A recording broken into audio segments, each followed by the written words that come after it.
지금 이 시간은 개인 사업자 절세에 대해서 설명드리도록 하겠습니다.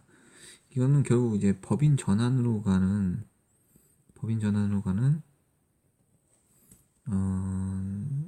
기초 단계라고 보시면 되겠습니다. 우선 개인 사업자와 법인 사업자에 대한 특징부터 아셔야 됩니다. 개인 사업자는 개인적으로 사업을 경영하는 사람이고, 법인 사업자는 법인의 이름으로 사업을 경영하는 사람입니다. 이 이름 자체에서 다 나오죠, 그렇죠? 그래서 개인은 대표자 명의로 하기 때문에 대표자가 대표이면서 모든 소유권을 다 갖습니다. 그렇기 때문에 책임 역시도 모든 책임을 다 갖게 되지요. 대표는 사장이고 곧 회사를 소유합니다. 법인은 법적으로 사람이라고 인정한 것을 이야기합니다. 일정 금액의 돈을 투자한 사람이 설립한 회사입니다. 이 투자한 사람을 자본금을 투자하신 분들을 주주라고 합니다. 자, 자본금 비율만큼 배당을 받을 수 있고 주주로서 회사의 각종 결정에 참여할 수 있습니다. 지금은 1인 주주도 가능합니다.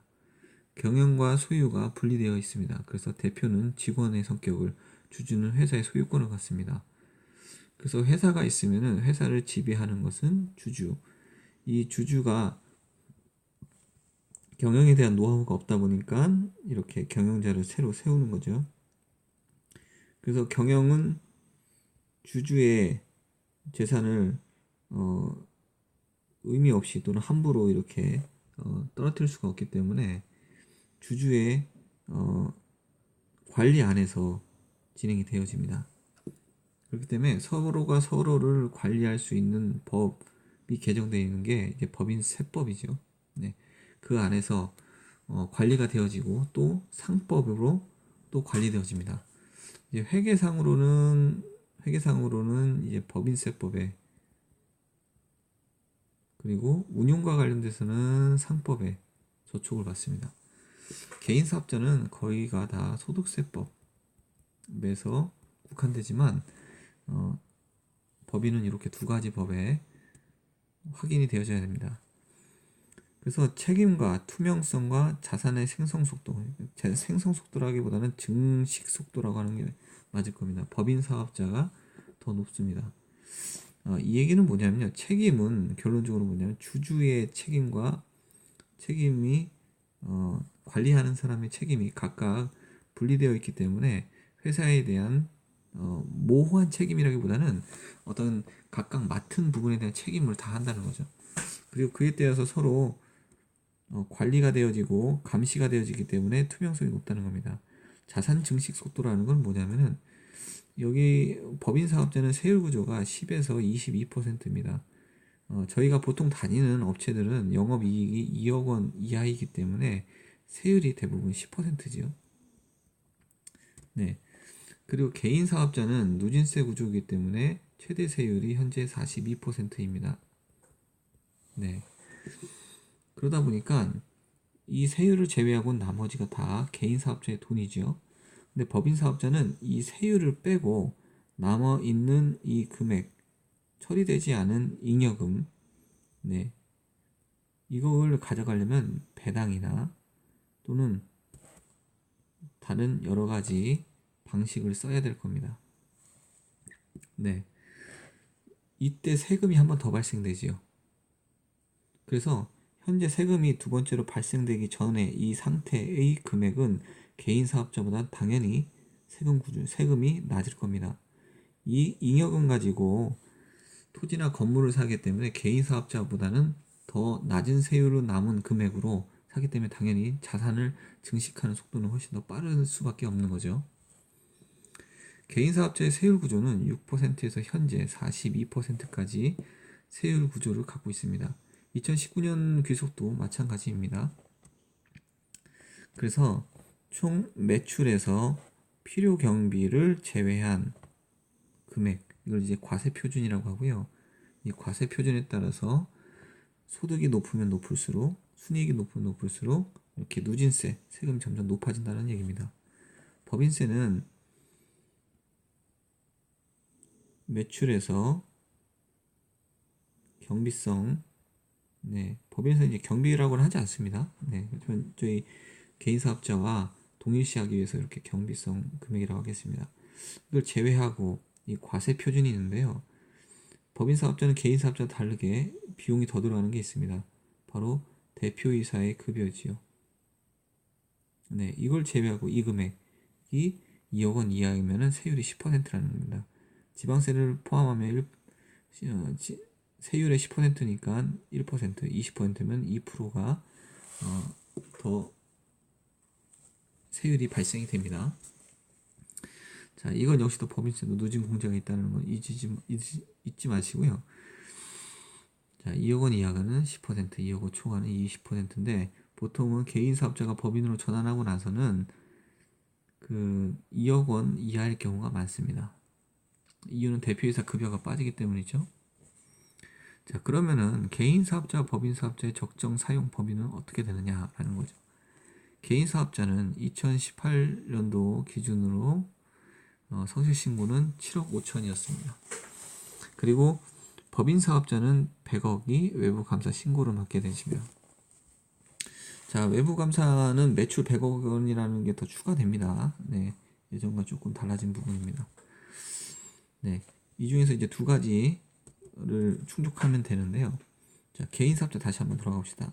자, 제조업 매출 기준은 7억 5천 이상, 또는 도소매 같은 경우는 15억 이상일 경우에는 성실신고 대상자가 됩니다. 성실신고 대상자가 된다는 건 무엇이냐면 개인 사업자에서는 부자로 인식하는 거죠. 개인 사업자는 소득세과에서 관리하고 법인 사업자는 법인세과에서 관리합니다.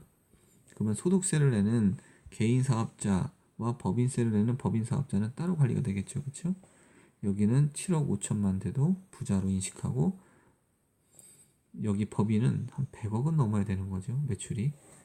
네, 이렇게 차이가 있습니다. 그렇기 때문에 관리 감독하는 수준이 다른 겁니다. 법인에서 20억 해봤자 그렇게 크게 관리 감독해야 될 대상이 되는 것이 아닙니다. 자, 성실신고 확인 대상자.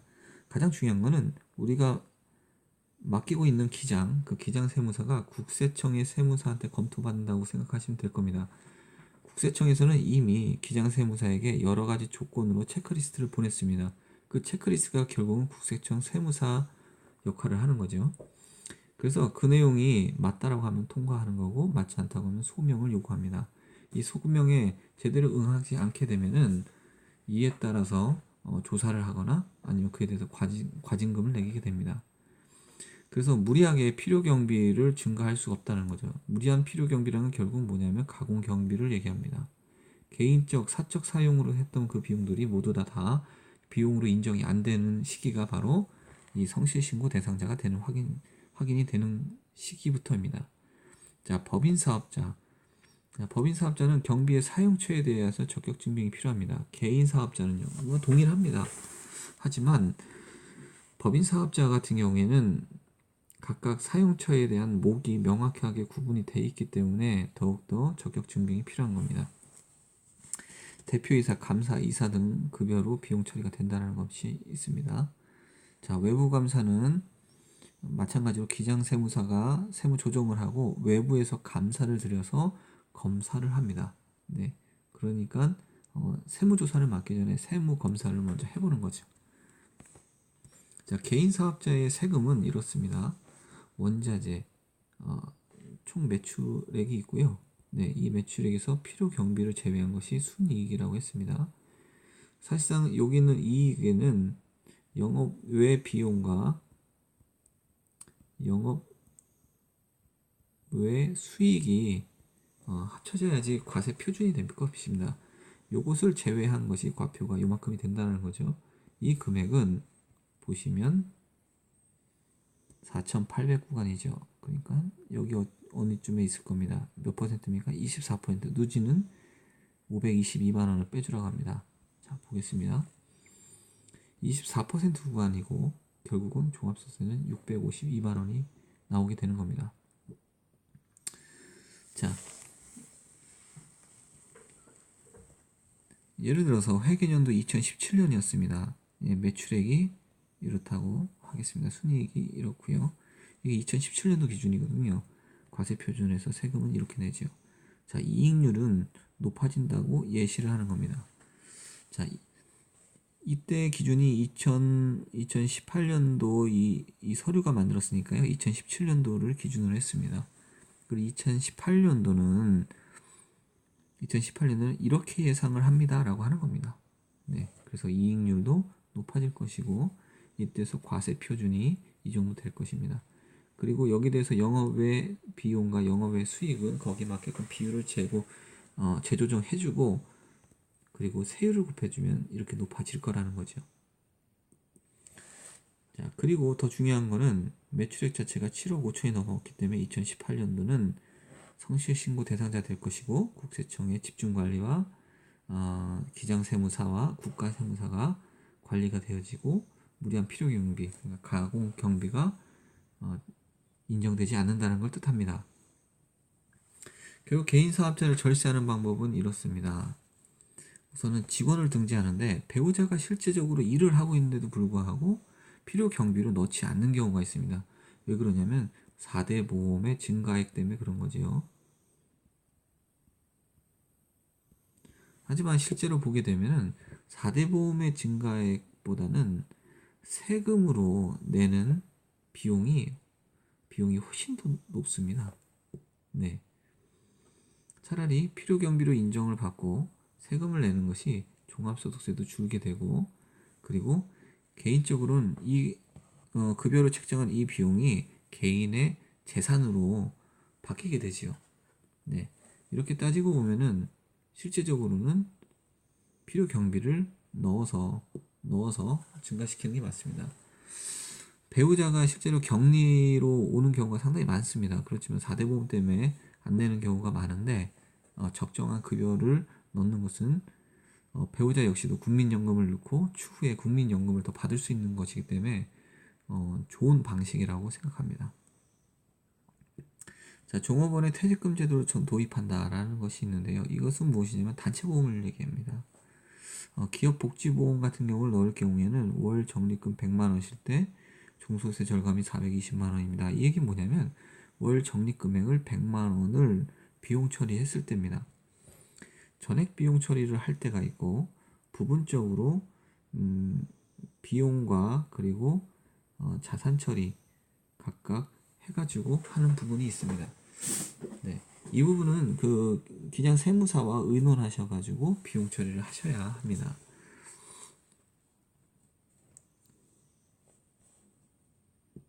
자, 그리고 세 번째는 법인 전환으로 유도를 하는 겁니다. 계속적으로 세금을 내는 것보다는 세율 구조가 낮은 법인으로 이동하라는 얘기입니다. 법인으로 이동을 하게 되면 소득 및 근로소득을 이렇게 따져보면 개인 사업자가 소득으로 1억 3천을 가져간다고 보고 법인 사업자는 급여로 6천만 원 그리고 배당 소득으로 2천만 원을 가져간다고 보겠습니다. 그러면 여기에 따라서 종합소득세는 이 정도 금액이 되고요. 법인 사업자는 이 정도 금액이 됩니다. 네. 여기 따라서 이제 근로소득세는 6천만 원일 경우에 연말 정산을 제외하고는 이 정도 금액이 되고 배당소득세는 308만 원 이렇습니다. 이거는 2천만 원에 대한 세금이라고 보시면 되겠습니다. 이런 비용들을 다 제외하고 나면 실질 소득은 비교가 됩니다. 네. 그렇지만 총 이익 자체가 그렇죠. 네. 이렇게 이익이 되기 때문에 네. 금액을 빼고 나서는 다 비용을 다 뺀다고 할지라도 네, 세금을 제외하고 나서도 4천만 원 정도가 남는 겁니다. 결국 이 실질 소득과 그리고 잉여 현금을 합치게 되면 개인 사업자보다 높게 됩니다. 이거를 당연히 배당으로 가져가게 되면은 네, 다시 또 세금을 내야 되는 건 당연한 거죠. 그렇죠? 네. 그러면 개인 사업자나 법인 사업자나 별반 다를 게 없습니다. 그런데 여기 있는 개인 사업자가 이 돈 중에서 한 4천만 원 정도를 부동산 또는 기계를 매입하는 데 사용한다고 보겠습니다. 네. 그러면 이것은 모두 다 자기 자산이지만 기계라는 것 자체가 감가상각을 합니다. 그렇죠? 네. 그래서 중고기계는 남을지 몰라도 실질적으로 장부상으로는 그렇게 증식 속도가 좋지를 못합니다. 하지만 이곳은 이만큼의 금액을 가져가고 이 금액으로 사는 거 아니겠습니까? 그렇죠? 네. 세금을 다 내고 산 것과 세금을 다 내지 않은 상태에서 내는 것은 자산 증식 속도가 다르다는 겁니다. 네. 개인사업자의 절세를 통해서 저희가 배워야 될 사항이 있습니다. 그것은 이럴 겁니다. 개인사업자는 한계가 있습니다. 네. 세율이 42%가 넘게 되면 이거는 지방세 포함해서 46.2% 플러스 뭐가 있나요? 건보료. 네. 그러면 항상 50%의 세금을 생각해야 되는 겁니다. 네. 자, 이렇게 내서 세금을 50%가 어떻게 됩니까? 국가로 가죠. 그렇죠? 네. 그리고 나머지 재산은 50%가 됩니다. 이게 나중에 상속이 되어지게 되면 또 50%를 내게 됩니다. 30억 초과일 때. 네. 그러면은 자녀한테 가는 거는 25%밖에 안 되겠죠. 네.